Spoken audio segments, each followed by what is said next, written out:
See this guy right here? He doesn't think Tito Ortiz is the best fighter of all time. Instant casual, no debate. You see this guy right here? He doesn't think Jon Jones is the best of all time. Instant casual, stop watching the sport. Us fight fans throwing the term casual way too much. You'll probably see this term in every single comment section on Instagram, Twitter, Snapchat even. It's usually just used as a defensive mechanism, but when we actually determine what counts as a casual, you'll start to use it less often. In this video, I'm going to be determining what a casual really is and if you're a casual.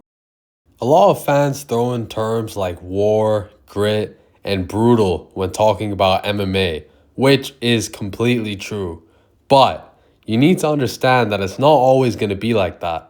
Some fighters actually just want to win and not just risk getting brain damage for your validation.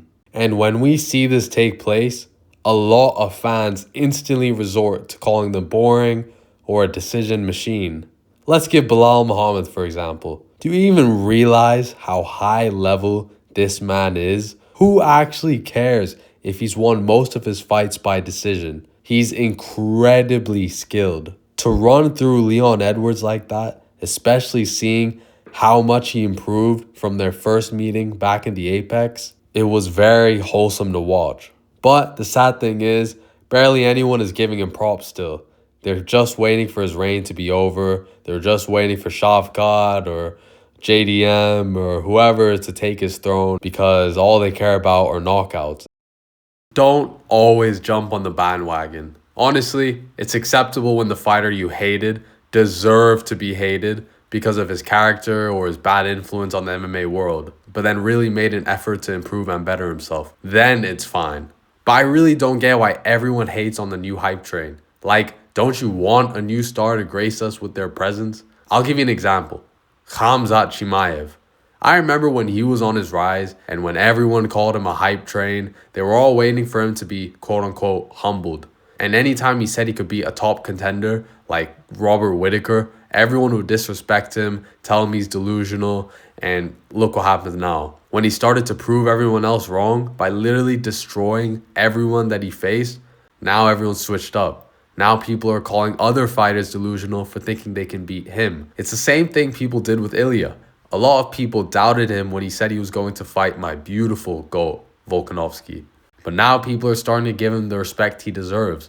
But my big takeaway from this point is that we shouldn't be so quick to shut these hype trains down just because they're new and they're confident. Now, my third and last point is that we need to stop blaming fighters for being washed. And if you do this without realizing it, you're a casual. Honestly, I get it. Look, there is an age limit for different fighters. But I honestly think we use the term washed way too much. For example, let's talk about Tony Ferguson. When we talk about his downfall, it first started with Justin Gaethje. And honestly, you can't blame that on Tony for being old or out of shape. That was literally when he was on his winning streak and was supposed to fight Khabib. Now, yes, he took an incredible amount of damage that could have possibly played a role in his downfall. But when we look at his loss against Charles Oliveira, he was completely controlled on the ground by him. These two losses would have happened to Prime Tony as well. Like, if you look back at his fight against Kevin Lee, Kevin mounted him. Kevin took him down several times and controlled him pretty well until he got triangle choked. And Charles Oliveira is a much more elite grappler than Kevin Lee.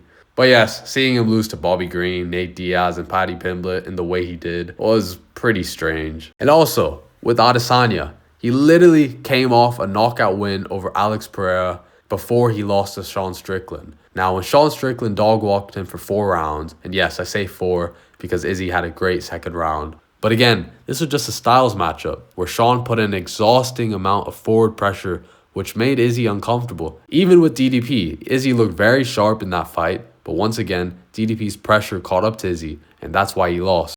Now, my main takeaway from this is not to call you a casual or blame you or to insult anybody. It's really just a way to send a message to you guys, to make a change in the MMA fan world. So let me know if you guys like this style of content, and I'll see you guys in the next video.